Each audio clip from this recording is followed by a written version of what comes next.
కలిసొచ్చే కాలం వస్తే నడిచొచ్చే కొడుకు పుడతారని ఇప్పుడు అట్లాగా ఆయన కలిసొచ్చే కాలం వచ్చి నడిచొచ్చే నాయకులు నడిచొచ్చేస్తున్నారా అంతే తప్పించి ఇందులో ఏ ప్రయత్నం చేయట్లేదు.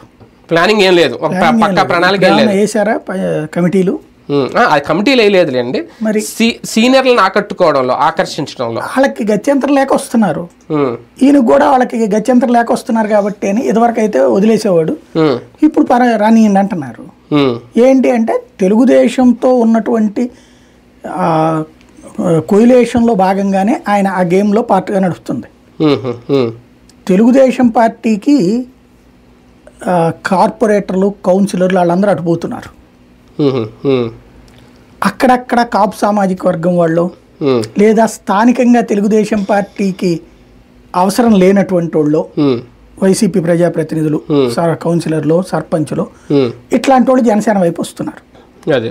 అక్కడ ఉన్నటువంటి పట్టును బట్టి ఉంటుంది. తెలుగుదేశం స్ట్రాంగ్గా ఉన్న చోట తెలుగుదేశానికే పోతున్నారు.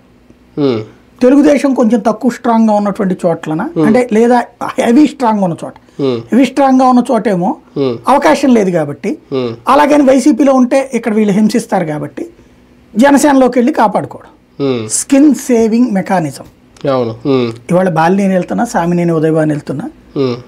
ఇవాళ ఏంటి వీళ్ళు ప్రతీకార రాజకీయాలు అనేటటువంటిది తెరదీశారు. 2018